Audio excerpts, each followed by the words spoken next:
Bienvenue à tous. Ça nous fait plaisir de vous accueillir aujourd'hui encore une fois pour cette étude de la semaine de notre école du sabbat, du trimestre qui s'intitule « La promesse » justement. Et on parle beaucoup d'alliance dans ces études-là à chaque semaine. Et cette semaine, nous allons particulièrement parler de l'alliance au Sinaï.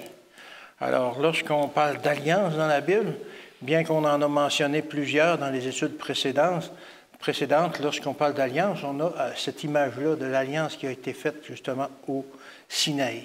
Alors, nous allons étudier ce sujet-là un peu plus en profondeur aujourd'hui. Pour m'assister, j'ai avec moi Fred Onsotti, membre de notre Église. Bienvenue, Fred. Merci, M. Alain. Ça fait du bien de vous voir. Nous aussi, on est contents. Oui. Et nous avons notre pasteur, Paul Scalier, qui est avec nous aussi aujourd'hui. Merci, Alain. Merci. Alors, l'alliance au Sinaï. On va débuter par contre par une prière. Il faut toujours demander la présence de Dieu lorsqu'on met notre nez dans la Bible et qu'on étudie la parole. Bon, tendre Père Céleste, on te remercie de ces moments qu'on va passer dans l'étude de ta parole. Alors, avec ce sujet important qui est l'alliance au Sinaï, justement, cette alliance que tu nous as donnée et que tu promets de faire tout ce qu'il faut pour notre salut. Alors, on te demande que ton esprit soit sur nous, chacun d'entre nous, qui allons être ici pour enseigner, mais que ce ne soit pas nos paroles qui sortent de nos bouches, mais que ce soit bien les tiennes, Seigneur Jésus. Et c'est au nom de ton Fils qu'on te demande ces choses. Amen. Amen. Alors, on nous proposait comme entrée en matière de notre alliance l'histoire d'un petit garçon qui était membre d'une famille nombreuse et qui devait pas toujours manger et boire à sa faim. Et malheureusement, il y a eu un accident, il s'est retrouvé à l'hôpital. Et un jour, l'infirmière lui a présenté un grand verre de lait et le petit garçon a regardé le verre et lui a demandé « Jusqu'où est-ce que je peux boire dans le verre? » Parce qu'il était habitué de partager avec ses frères et sœurs et jamais qu'il pouvait boire un verre au complet. Alors l'infirmière, les larmes aux yeux, lui a dit « Tu peux tout boire, tu peux boire tout le verre. » Jésus nous donne un peu le même terme, la même image dans Jean 7 au verset 37. Jean 7 au verset 37, il dit ceci. « Le dernier jour, le grand jour de la fête, Jésus, se tenant debout, s'écria, « Si quelqu'un a soif, qu'il vienne à moi et qu'il boive. » Alors, Jésus nous invite à boire, justement, dans le verre, dans le grand verre d'eau vive du salut. Il met à notre disposition, justement, une eau vive qui va couler jusqu'à l'éternité. Alors, dans notre étude cette semaine, on parle justement on a parlé de l'Exode ou du peuple d'Israël qui a sorti l'Égypte. Et sur notre leçon de dimanche, il y a une image qui me frappe particulièrement lorsque je tombe sur ce verset-là. Dieu nous dit qu'il nous porte sur des ailes d'aigle. Paul, est-ce que tu peux nous parler un peu des ailes d'aigle de Dieu? Je ne sais pas si j'ai envie d'être porté sur des ailes d'aigle, parce que c'est un méchant rapace. Hein? Oui, mais c'est puissant. C'est très puissant. Oui. Très, très puissant. Alors, c'est une image qui est intéressante, parce que c'est justement un animal puissant, qui est d'ailleurs repris par plusieurs nations comme symbole, à cause de sa puissance, à cause de sa taille aussi. Hein. On a ce texte dans Exode chapitre 19, au verset 4. « Vous avez vu ce que j'ai fait à l'Égypte, et comment je vous ai porté sur des ailes d'aigle et amené vers moi. Maintenant, si vous écoutez ma voix, si vous gardez mon alliance, vous m'appartiendrez entre tous les peuples, car toute la terre est à moi.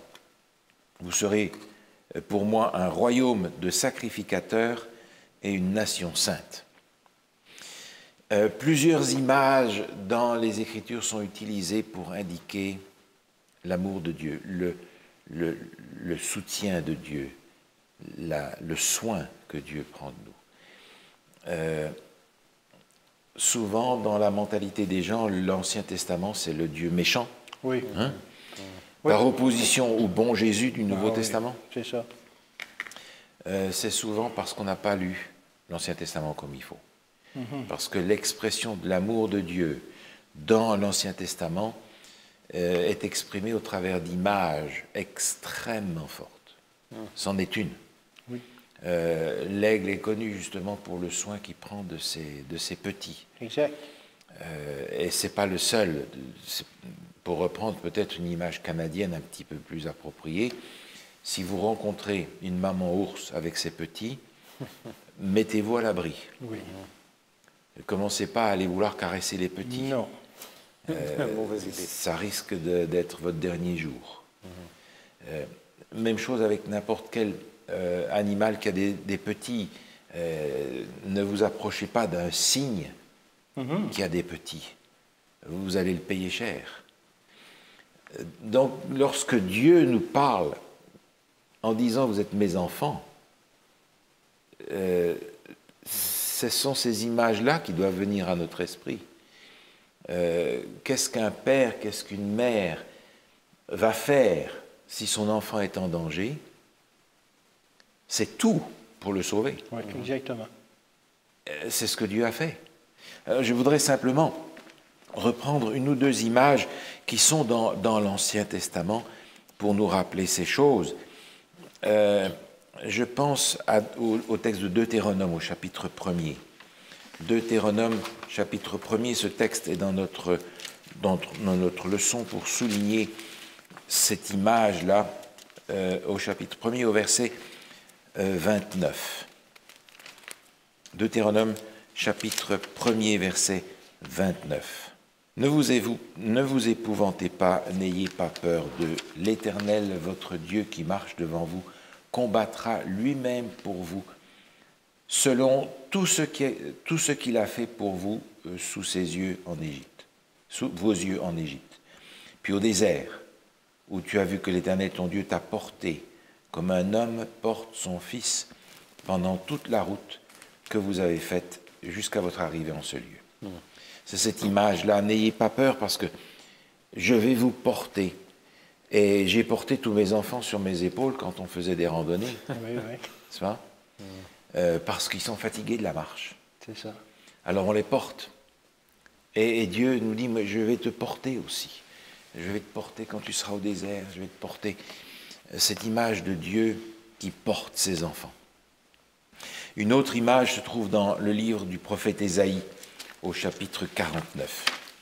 Ésaïe 49, un texte qu'on a vu dans notre leçon du trimestre précédent. Ésaïe chapitre 49, au verset 15, il est dit « Une femme oublie-t-elle l'enfant qu'elle allait? N'a-t-elle pas pitié du fruit de ses entrailles? Quand elle l'oublierait, moi je ne t'oublierai pas. Voici, je t'ai gravé sur mes mains, tes murs, etc. » C'est parlant de Jérusalem. Dieu est en train de dire ici, si une mère était capable d'oublier son enfant, moi je ne t'oublierai pas. Je t'aime d'un amour éternel, dit-il aussi par le même prophète. Ce qui nous donne une image de ce Dieu de l'Ancien Testament qui fait tout pour ses enfants. Et l'image de la grâce qui est ici évoquée dans l'Ancien Testament est importante avec l'histoire du Sinaï. Parce que l'Exode, qui est une délivrance, commence par quelque chose d'extrêmement important, qui est la Pâque. L'Exode commence avec la Pâque. L'Exode ne commence pas par le Sinaï avec les commandements. Non. Dieu offre l'agneau. Et il dit à ces gens qui sont là, mangez-en tous. Et ils ont tous mangé de l'agneau de la Pâque, dans les maisons. Après ça, ils sont partis. Ils ont été au désert. Et Dieu, là, au Sinaï, va leur proposer une alliance. Et le texte de l'alliance, les 10 commandements, va encore une fois commencer par la grâce de Dieu. Je suis l'Éternel, ton Dieu, qui t'a fait sortir du pays d'Égypte, de la maison de servitude. Autrement dit, je te délivre de la servitude du péché. Et à cause de ça, pour ça, observe les commandements. Encore une fois, la grâce nous apprend à observer les commandements parce qu'on est sauvé, pas pour être sauvé. Et c'est très important parce que si je considère que la grâce me dispense de l'obéissance au commandement, ça veut dire que je n'ai pas besoin de la grâce. Parce que ça veut dire que je n'ai pas de péché tant que ça. Ça veut dire que je n'ai pas besoin de restauration. Donc je ne peux pas détruire la grâce par la grâce. La grâce m'amène à l'obéissance. Dans un cadre très différent. Oui. Dans le cadre de ce qu'on décrit ici, dans le cadre de l'amour.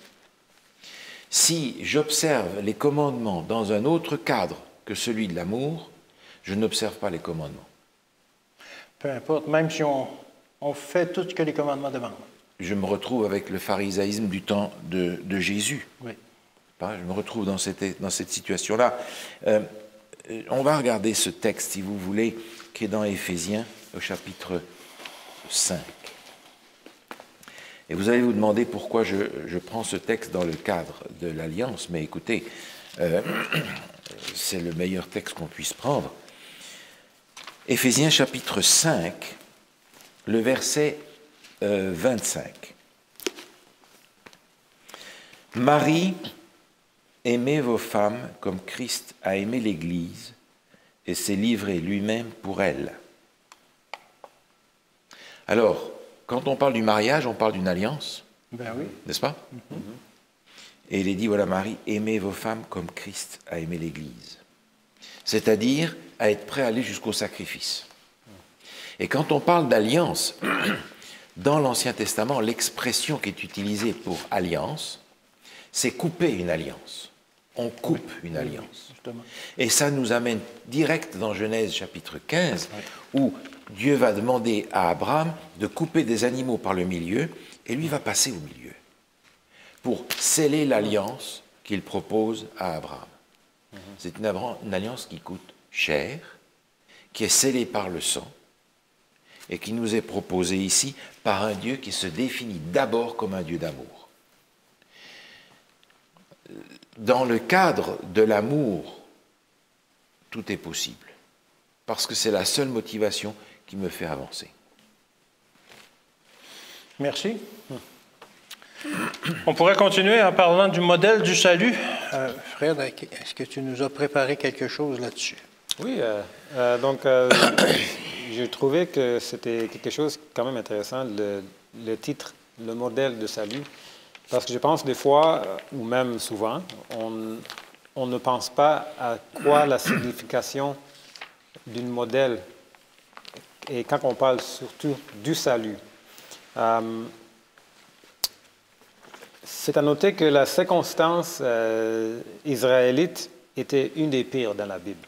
Oui. C'est pendant leur temps en Égypte. C'était l'esclavage total, sans cesse. Aucun droit. Aucun droit, espoir pour une amélioration de la situation, aucun espoir. Mais c'est aussi à noter que l'ennemi des âmes, le diable, il savait aussi, pendant ce temps-là, que leur situation ne demeurerait pas toujours comme il était.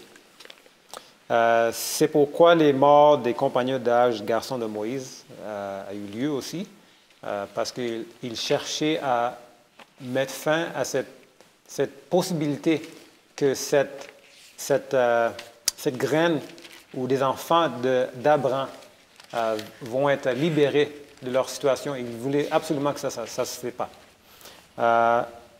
Le diable savait que le temps de leur salut approchait, mais il ne le savait pas par qui ou comment.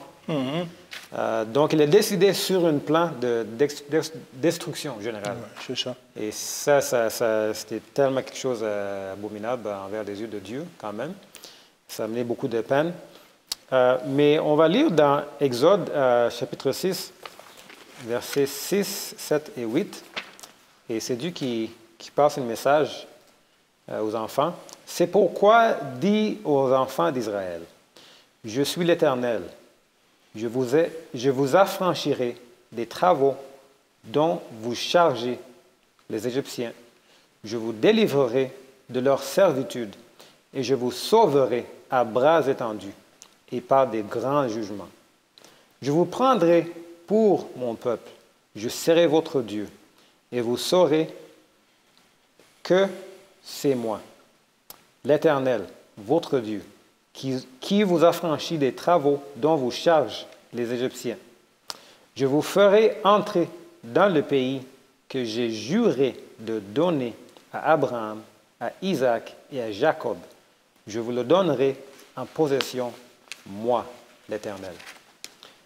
Donc, on voit Dieu envoie un message aux Israélites dans leur temps d'esclavage, leur temps d'obscurité, on peut dire aussi.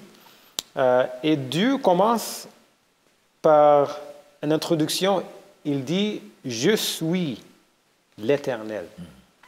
Je suis Yahweh. » on dit en anglais ou en français Yahweh. Ça veut dire existant par lui-même. Oui. Donc Dieu commence son introduction comme ça. Oui. Je suis lui qui existe par moi-même. Ça donne une connotation qui est assez grande pour eux parce qu'ils sont dans une situation d'esclavage. Mais là, une personne qui a comme le pouvoir suprême sur ces choses qui existent s'introduit à eux. Donc, s'il n'avait pas ton attention à ce moment-là, tu commences à écouter un peu plus. C'est qui cette personne-là? Et Dieu est miséricordieux. Il a donné des promesses dans ces versets qu'on vient de lire.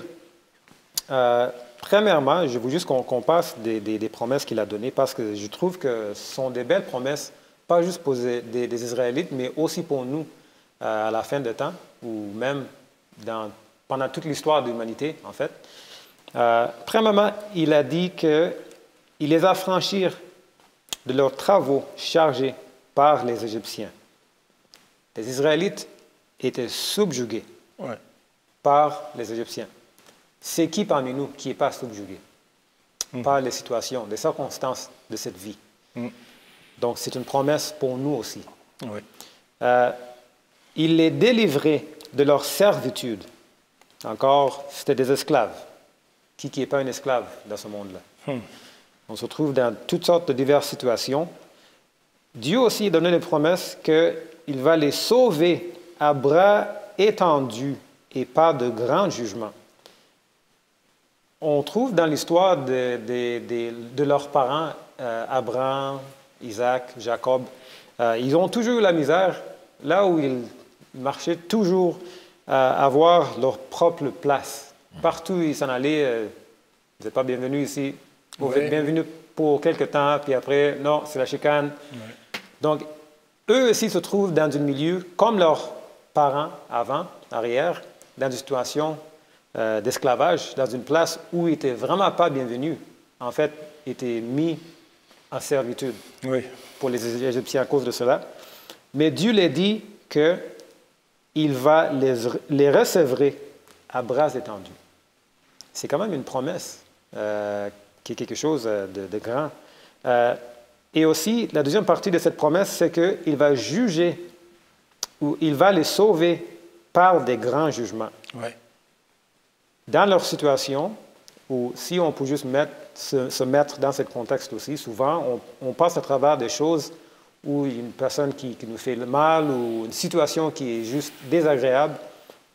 Et souvent, on va voir comme une certaine revanche sur la situation ou la personne. Mais Dieu dit, non, occupe pas toi de cette situation. C'est moi qui va prendre en charge de telles circonstances. Et Dieu dit, c'est moi qui va vous sauver par des grands jugements. Il va juger les Égyptiens pour leurs péchés contre les Israélites. Et des fois, souvent, on se plaint pour un manque de jugement sur nos oppresseurs, dominateurs, mais Dieu nous appelle à être patient, parce que c'est lui, ça appartient à lui le jugement, vraiment. Une autre promesse, c'est que Dieu les prendre pour ses peuples. En fait, si j'étais israélite dans ce temps-là, je pourrais dire, mais j'ai toute une communauté, j'ai mes frères, mes sœurs, mes cousins, mais je suis un enfant d'Abraham avec des promesses, mais vous êtes des esclaves quand même. Et dans cet esclavage, vous n'avez pas vraiment de famille dans cette terre. Mais Dieu, il voulait les prendre pour sa famille, en fait, les inviter à faire partir de sa famille à lui-même. C'est quand même un grand espoir. C'est des promesses si on pense juste dans notre situation, moi, personnellement, ou vous deux, dans votre situation, Dieu nous invite à faire partie de sa famille à lui-même. Une adoption, finalement. C'est ça, une adoption. Parce que naturellement, on ne fait pas partie de sa famille. C'est quand même étrange pour nous. Oui. Mais Dieu nous adopte, puis il nous donne aussi des outils à comment qu'on puisse être de plus en plus semblable à lui dans sa famille. Il serait aussi, lors Dieu, les Israélites étaient dans un pays avec une panthéon des dieux, comptant environ 2000 dieux égyptiens, mais aucune véritablement qui les avait aidés avec leur situation. Donc, ils se trouvaient avec 2000 dieux, mais pas une pour eux. Ouais. C'était quand même triste. Mais Dieu les dit, vous vous trouvez dans cette situation, je vais être votre Dieu.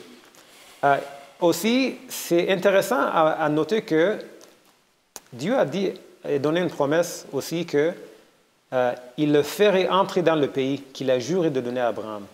Mais avant de donner cette promesse, dans verset 7, il a dit vous saurez que c'est moi, l'Éternel, votre Dieu, qui vous affranchit des travaux dont vous chargent les Égyptiens. Donc, avant de vous donner la promesse que je vous avais promis, je veux que vous soyez reconnaissants que c'est moi qui vous a libéré et pas vous, pas vos propres œuvres. Et c'est un appel à nous aussi, parce que des fois, Dieu nous sort de situations, puis on pense, oh, c'était à cause de mon intelligence, ou c'était à cause de mes dons. Ah oui. Souvent, on se trouve dans une situation, on prie, puis on appelle à Dieu, puis finalement ça arrive, puis on oublie complètement que c'était vraiment Dieu. J'ai réussi à m'en sortir. J'ai réussi. On dit, ah, merci Seigneur, j'ai réussi. Mais Dieu veut qu'on soit reconnaissant que c'est lui qui nous a sauvés de notre situation. Donc, c'est juste à ce point-là, et on peut parler un peu plus, mais le dernier point, je voulais juste partager ce que n'importe la vision qu'on peut avoir dans la Bible, la parole, verset 6 nous dit que Dieu dit « Et je vous sauverai ou rassurerai, racheter ». Et ça signifie que quelque chose qui est grand quand même, que dans le contexte de temps où ce verset est écrit, nous sommes rachetés par une membre de notre famille. Comme on a dit tantôt, Dieu nous adopte. On n'est même pas partie de cette famille, mais il nous rachète quand même. Puis il nous adopte dans sa famille à lui-même. C'est quand même quelque chose de grand. Donc, c'est des promesses, de belles promesses. Fred, j'apprécie que tu aies relevé tout ça dans ce texte. Ça m'a fait penser à quelque chose. Il y a 4 verbes ici que tu as soulignés. Affranchir, délivrer, sauver et prendre. Lorsque les Hébreux faisaient la Pâque, ils buvaient la coupe 4 fois, en rapport avec les 4 verbes qui sont ici. Pour bien montrer que cette Pâque était enracinée dans cette promesse-là. Les 4 coupes correspondent en fait dans leur tradition aux 4 verbes de ce verset. C'est extraordinaire. Extraordinaire. Oui. Et une fois sorti d'Égypte, on arrive au mont Sinaï. Le livre de l'Exode est divisé en 3 grands thèmes. L'Exode elle-même, bien entendu, dont vous venez de nous parler. L'établissement de l'Alliance, que l'on va parler aussi maintenant. Et la construction du tabernacle, que l'on va voir plus loin, du sanctuaire. L'arrivée d'Israël à son campement au mont Sinaï, et après avoir été délivré, on retrouve ça dans Exode 19, versets 1 à 2. On ne lira pas tous les versets, mais juste pour vous faire un peu comment l'ordre des choses se déroule. La proposition de Dieu pour une alliance en Israël, Exode 19, versets 3 à 6. La réponse d'Israël, justement, qui accepte l'alliance, Exode 19, versets 7 à 8. Les préparatifs pour recevoir officiellement l'Alliance, Exode 19, 9 à 25. La proclamation des 10 commandements, Exode 20, 18 à 21. Les principes de l'Alliance, Exode 20, 22 à Exode 23, 22, et la ratification de l'Alliance, Exode 24, 1 à 8. Alors, bien que le Seigneur ait racheté Israël de l'esclavage d'Égypte, il voulait qu'il comprenne plus en profondeur, justement, quel était le plan de ce salut-là, et quelle était la signification de ce salut, qui était beaucoup plus que la libération de l'esclavage, en fait. Ce qu'il voulait, il voulait les racheter de leur péché, du péché, qui est l'esclavage ultime, même pour nous aujourd'hui. C'est ça qui est notre esclavage aujourd'hui. Alors, on peut regarder un peu plus en détail, justement, l'alliance du Sinaï. Qu'est-ce que cette alliance impliquait, justement, pour les Israélites? On peut dire qu'il y a 3 éléments principaux dans cette alliance que Dieu apportait à Israël. Le premier élément de cette alliance, c'était le désir exprimé par Dieu de faire de la nation hébraïque une possession précieuse. Comme tu l'as mentionné, nous avons été adoptés au sein de cette famille-là, de la famille de Dieu. C'est pas rien. Dieu voulait justement que le peuple hébreu devienne sa possession, sa famille. On retrouve ça dans Exode 19, versets 5 et 6. On peut peut-être le lire. « Maintenant, si vous écoutez ma voix et si vous gardez mon alliance, vous m'appartiendrez entre tous les peuples, car toute la terre est à moi. Vous serez pour moi un royaume de sacrificateurs, une nation sainte. Voici les paroles que tu diras aux enfants d'Israël. » Alors Dieu appelle les enfants d'Israël à devenir leur possession, son trésor mobile, trésor qui va servir justement pour appeler tous les gens de la terre. Le deuxième point de cette alliance, on le retrouve au verset 6 qu'on vient de lire, c'est que Dieu planifiait de faire d'Israël un royaume de prêtres, de sacrificateurs. Alors, Dieu voulait justement que ce peuple soit un exemple, un témoignage pour le monde entier, justement, du salut que Dieu avait apporté à ce peuple et qu'il mettait disponible pour le monde entier aussi, à ce moment-là. Chaque Israélite, d'une manière ou d'une autre, devait fonctionner comme un agent sacerdotal pour aller vers les nations, pour apporter des bénédictions aux nations du monde entier et pour répondre à leurs besoins. Ce n'était pas le but qu'ils se concentrent juste dans un pays, malheureusement, c'est ce qui est arrivé plus tard, mais il voulait que ce soit un germe, justement, qui se répande parmi toutes les nations. Et le troisième point de cette alliance, on l'a lu aussi au verset 6, c'est qu'il voulait faire d'Israël une nation sanctifiée, une nation sainte. Vous serez pour moi un royaume de sacrificateurs et une nation sainte. Alors on voit les 3 principes de cette alliance-là que Dieu voulait réaliser avec le peuple hébreu. Est-ce que cette alliance s'adresse encore à nous aujourd'hui? Je pense que oui. Absolument même.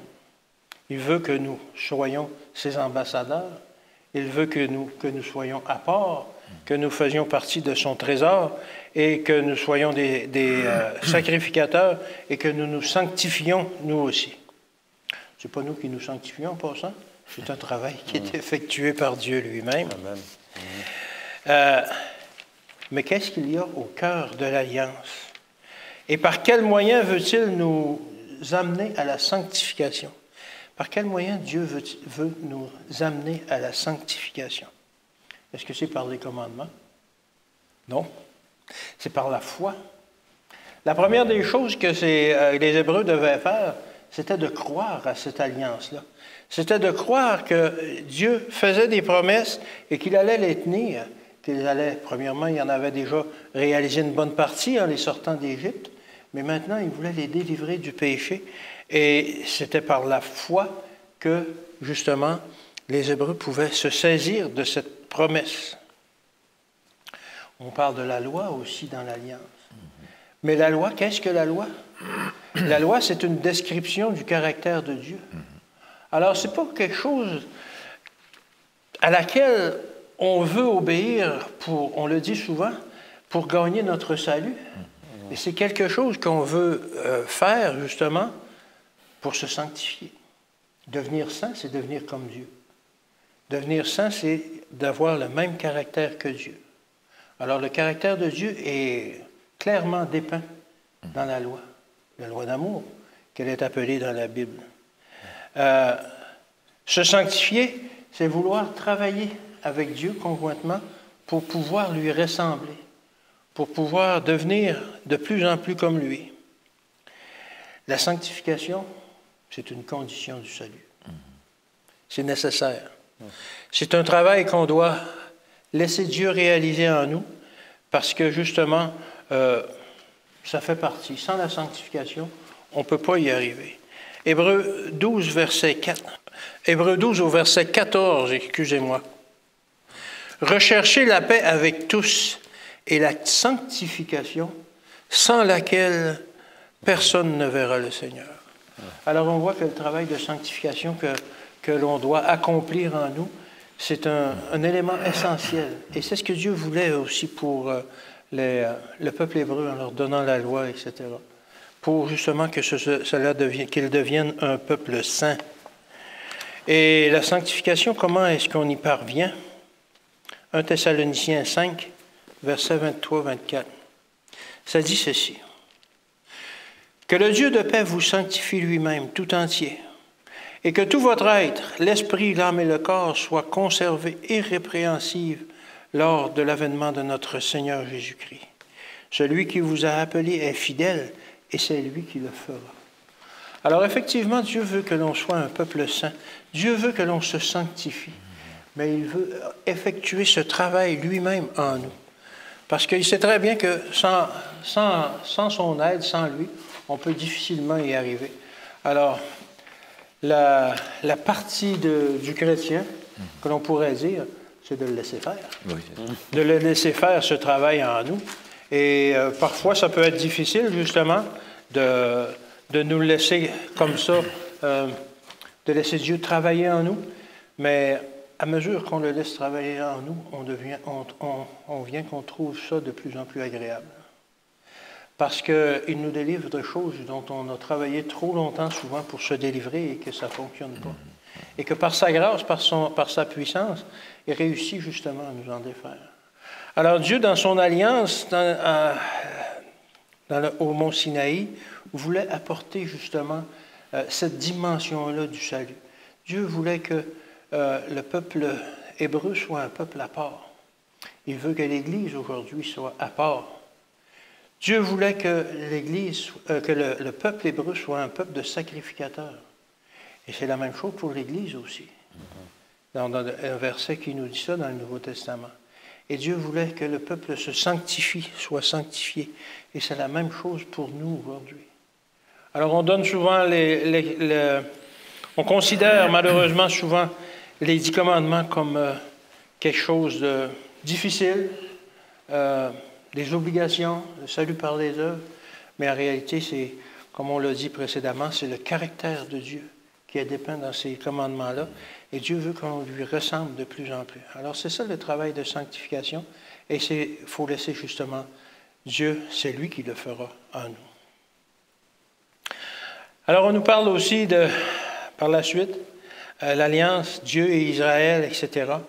Paul, est-ce que tu peux nous parler un peu plus en détail de cela? Alors j'aimerais continuer ce que tu as commencé avec ce texte qui est dans Exode 19, que j'aimerais relire parce que j'aimerais qu'on ait les termes à l'esprit.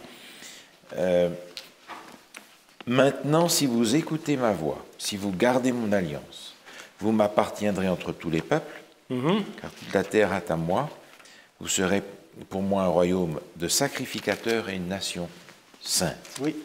Alors ça, c'est tout un programme que le Seigneur nous propose. Et comme tu le disais, c'est un programme que Dieu propose, non pas au peuple hébreu, mais à tous ceux qui ont accepté le salut par la foi. Et le texte auquel tu faisais référence se trouve dans la première épître de Pierre. On va le regarder. Oui. Première épître de Pierre au chapitre 2. L'apôtre Pierre écrit ici aux chrétiens de deuxième génération. C'est-à-dire, ce sont des chrétiens qui ont accepté Jésus-Christ par le témoignage des chrétiens de la première génération. Oui. Eux n'ont pas connu Jésus. Et ils se considèrent comme des chrétiens des croyants de deuxième catégorie, d'abord parce qu'ils n'ont pas connu Jésus, et ensuite parce que ce sont des païens, ce ne sont pas des juifs convertis. Vous vous souvenez de cette parabole de Jésus, la parabole du festin, où il y a des gens qui sont invités, qui ne viennent pas. Aller chercher qui? Les aveugles, partout. Les boiteux, tous les malfichus du quartier, amenez-les ici. Oui. Et ces chrétiens de deuxième génération, ils disent, finalement, heureusement que les Juifs n'ont pas accepté Jésus, parce que est-ce qu'on serait venu le chercher?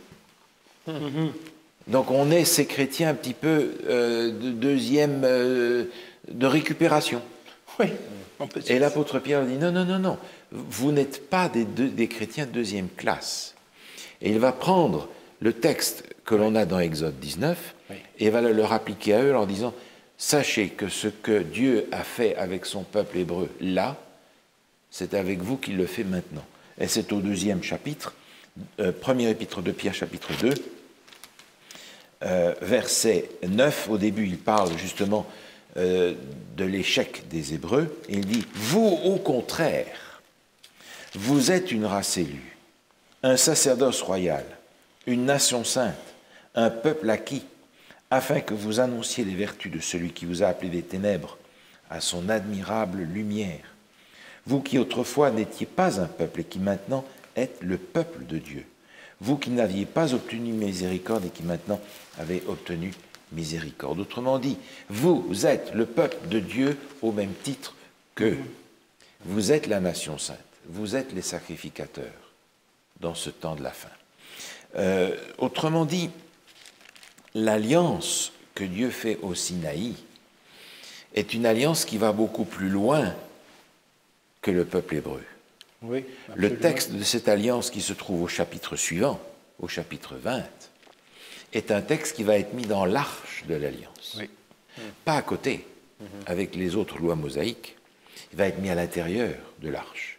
Il fait donc partie d'une alliance qui va beaucoup plus loin que l'existence du peuple hébreu et qui se continue dans ce que l'on a dans le Nouveau Testament avec tous ceux qui vont accepter d'entrer dans l'alliance.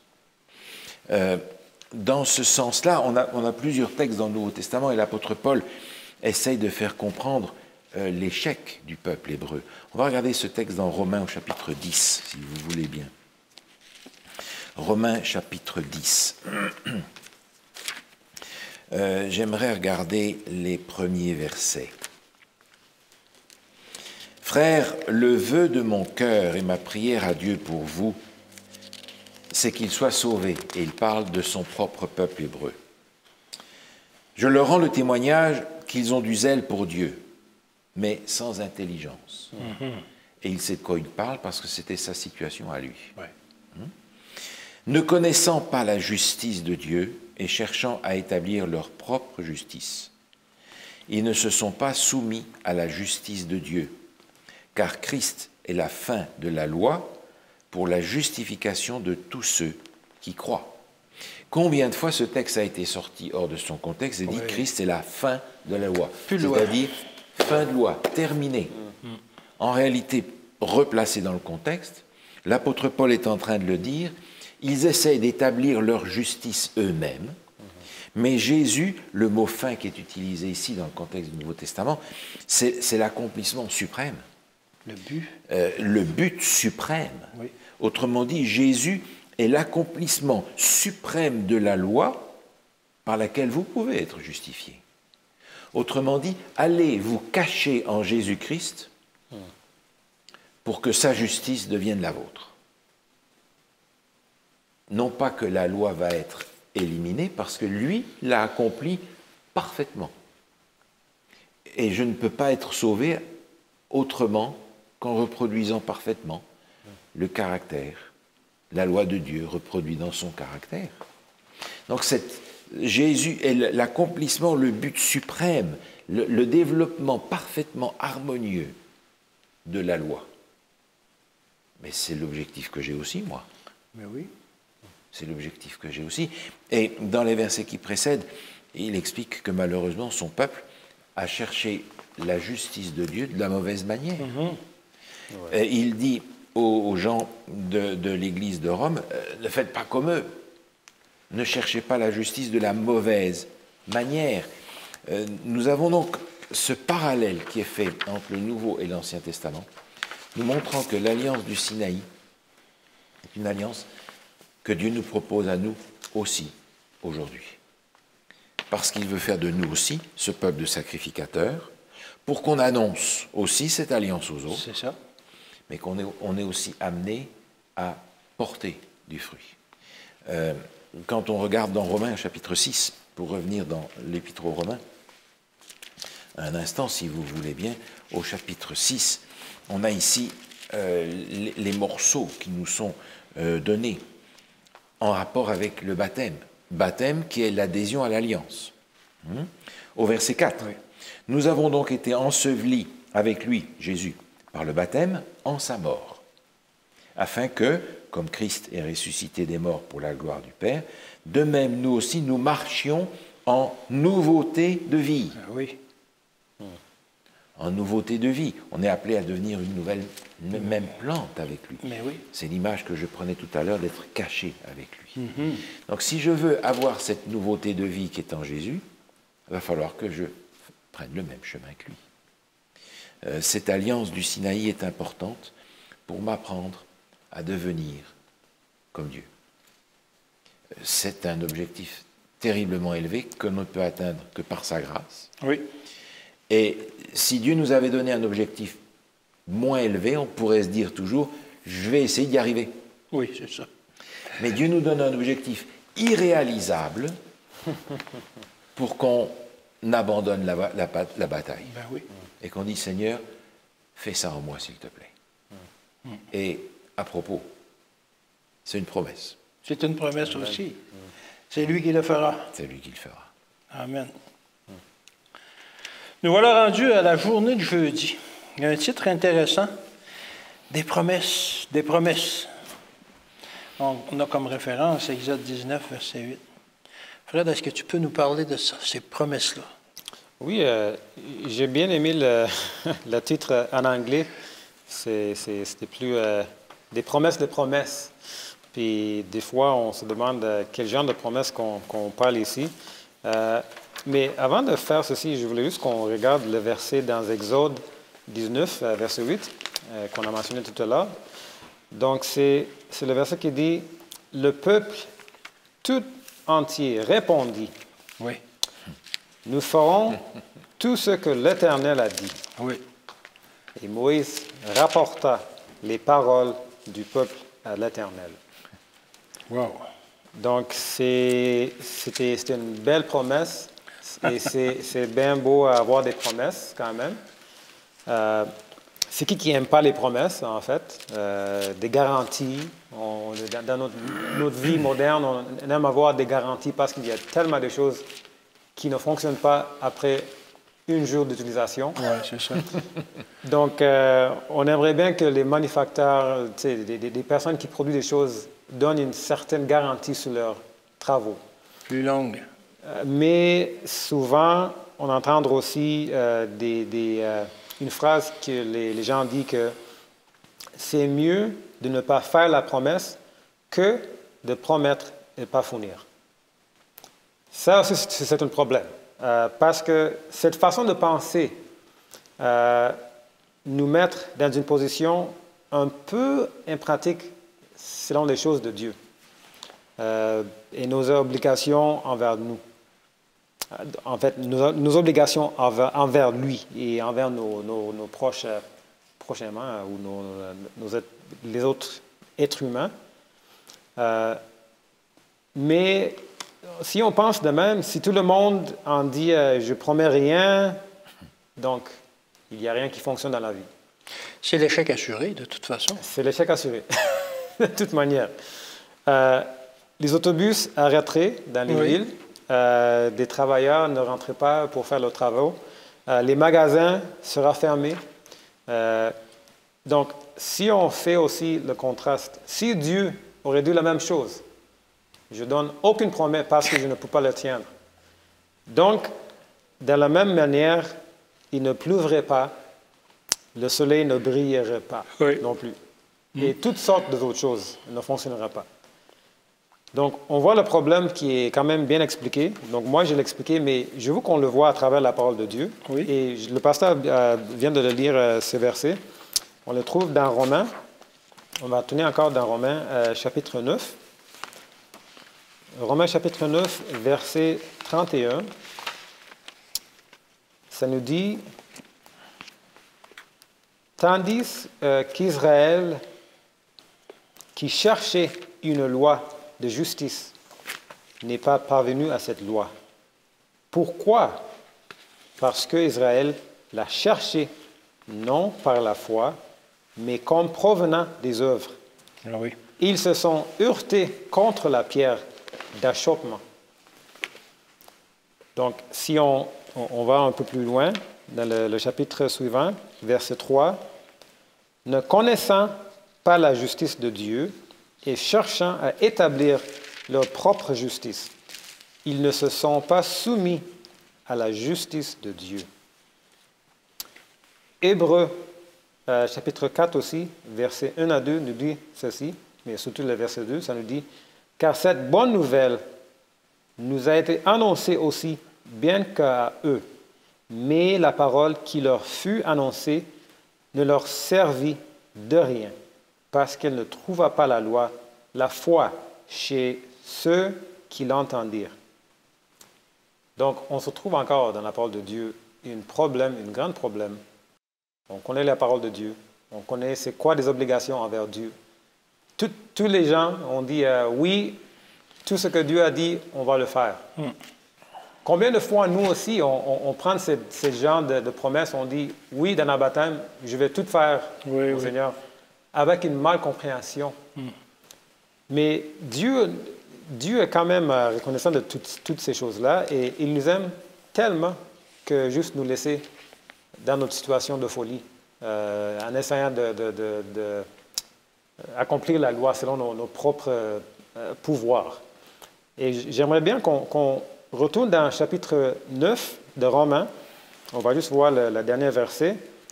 Ça nous dit, « Selon qu'il est écrit, voici, je mets en Sion une pierre d'achoppement. » Et on sait c'est qui cette pierre d'achoppement. C'est Jésus-Christ lui-même.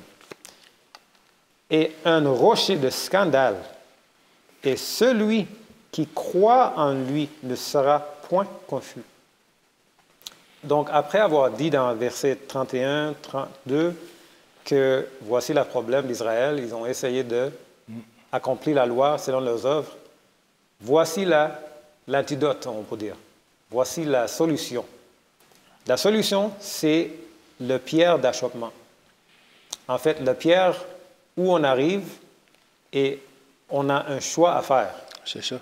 Soit on va croire en cette pierre d'achoppement et sa foi, sa façon de faire, par la foi, et on va croire en lui ou on va être échoppé en fait.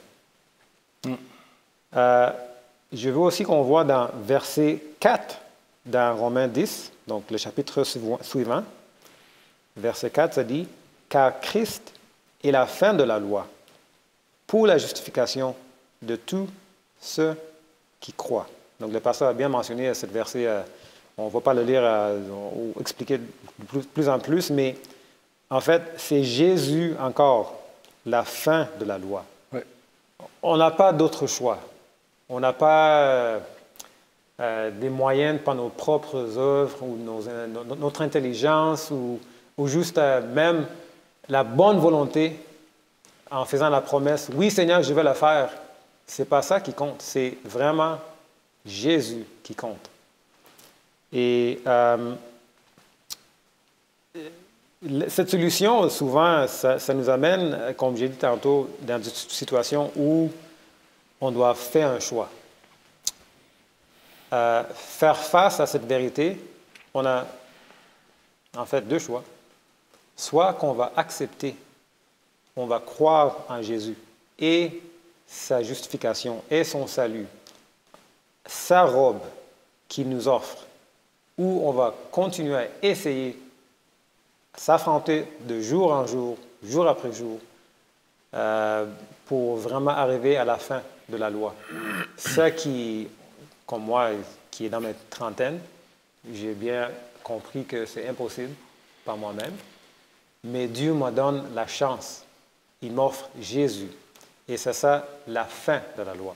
Et Jésus, il m'offre en fait une situation qui est merveilleuse parce que ce n'est pas que je dois rien faire, mais je dois croire en lui. Et en obéissant ses commandements, il me transforme de jour après jour, jour après jour. Et je deviens comme lui, en fait. Et c'est quelque chose de merveilleux que Dieu nous donne comme cadeau. Et peut-être pour ajouter, la pierre d'achoppement ou le rocher de scandale, c'est mieux qu'on tombe dessus qu'elle tombe sur nous. Oui. Et que l'on soit brisé par la pierre d'achoppement, que notre cœur soit brisé, et que l'on découvre justement que sans cette pierre, il ne peut y avoir de changement dans notre vie. Par nos propres moyens, c'est voué à l'échec. Mais lorsque l'on donne notre cœur à Jésus, alors à ce moment-là, on a toutes les chances justement de le laisser travailler en nous, justement pour nous changer et de lui ressembler de plus en plus. Parce que comme on l'a dit tout à l'heure au cours de cette étude, nous avons été adoptés dans la famille de Dieu. Alors, ce n'est pas rien. Alors, nous sommes les représentants de cette famille-là. Alors, il faut laisser justement Jésus ou Dieu accomplir ce changement ou par l'Esprit dans notre cœur, justement, pour ressembler de plus en plus à nos parents, qui sont maintenant notre Père, Dieu, et notre frère, Jésus. Alors, je souhaite que vous atteigniez justement ce moment où vous vous brisez sur cette pierre d'achoppement et que vous rendez votre cœur justement à Jésus. Nous allons maintenant terminer par une prière. Est-ce que tu veux prier pour nous, Paul? Notre Dieu, notre Père, en étudiant ta parole, nous réalisons que nous avons besoin encore d'être brisés, de mourir à nous-mêmes. Amen. Pour que nous puissions ressusciter en Jésus-Christ. Seigneur, nous te remercions pour toutes ces images. Nous te remercions de ce que tu nous as donné une nouvelle dimension de cette alliance au Sinaï dans le sermon sur la montagne, où Jésus lui-même, par ce qu'il est, nous a donné une nouvelle dimension de chacun de ses commandements. Seigneur, nous te prions, prépare-nous pour ton retour et que nous puissions être fidèles à ton alliance, l'alliance de l'Évangile éternel. Nous t'en prions au nom de Jésus. Amen. Merci de votre attention et encore une fois, c'est un rendez-vous pour la semaine prochaine où nous continuerons les études de ce trimestre. Que Dieu vous bénisse et vous garde.